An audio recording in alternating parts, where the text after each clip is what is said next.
Welcome all of you aces of the avionics to this special edition of Hangar Talk, Aviation Firsts. Our guest on this episode is Kordell Irish, a freshman at the Western Michigan University College of Aviation. Okay, well, welcome Kordell. Thanks for joining us today. So as we get started here, why don't you go ahead and share a little bit of information about yourself with us?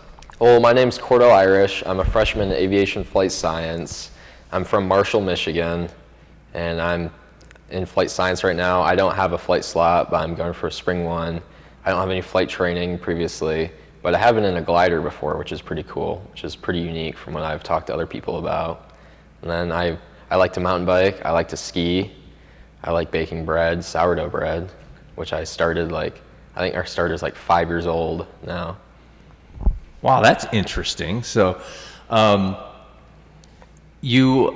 our focus with these conversations is really looking at being a first-generation student, and it's always interesting to me because aviation is such a unique industry. It's such a unique draw. How did you get interested in aviation? I mean, that glider experience that's really cool, you know. So, but what drew you to doing it? I definitely think my whole life, really, since I can really remember, I've always had interest in aviation. Like when I was little, I'd have plane books and stuff, and for a while I wanted to be in the Air Force, and then junior year I was thinking about it, maybe doing the academy, but then I kind of changed my mind. I'm like, maybe I just want to do civilian. It has a lot more freedom to it, so that's where I decided I'd apply to Western, and here we are. I mean, I still have that option if I do want to end up in the military, but right now the commercial airlines look pretty appealing. All right, very cool. Yeah, and so it's not uncommon. A lot of our students that once they finish the program, that the draw of the military pulls them over, which is always a great career path. And again, we're primarily looking at first-generation students here. So, if you could share with us too, what does it mean for you to be a first-generation student? What has that journey been like as you're sitting here at Western Michigan University?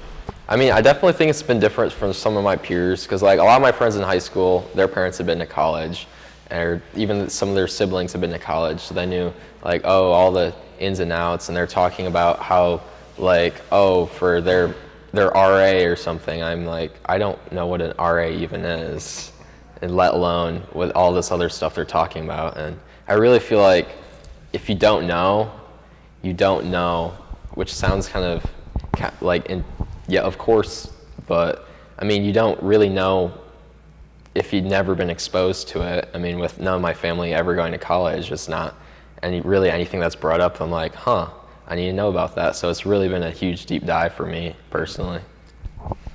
Yeah, the learning curve, pretty steep learning curve. You know, it's and it's things that we take for granted, like you say, the word or the term RA. What the heck is RA? You know, but when you're in the community, in the cultures, everybody knows an RA is a resident advisor. But coming in, it's a culture shock because you're hearing terms and things that you may never have heard before. So it increases that learning curve significantly. So,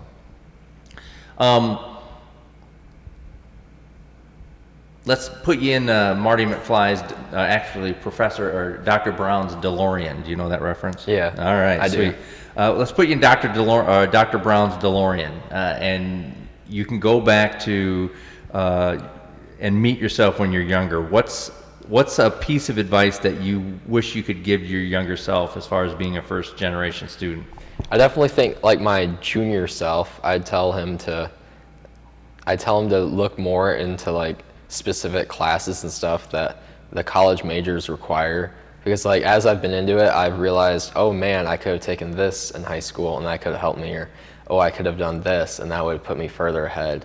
And definitely going back and being if you're going to go into Western, you should take these classes, or if you're going to go to college at all, you should start to do this, or start to plan out your day more, because I mean, definitely going through COVID helped me come up with a self-motivation to be able to go through with college.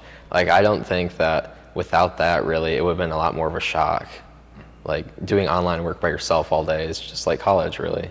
So, but going back to tell myself, I also tell myself that to ask other people about how college is. I mean, just to tell them about their experience, and then from there I can kind of get at least the words and stuff and ideas in my head, like what RA is.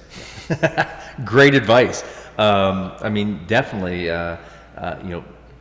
utilize your resources, ask people questions. I think I've heard that several times, and then just preparation and look at what you could do. What's been kind of your biggest hurdle so far, do you think? I mean, you're a freshman, so we are literally 3 months into this. So, but what do you think your biggest hurdle has been? I think my biggest hurdle has been time management, really.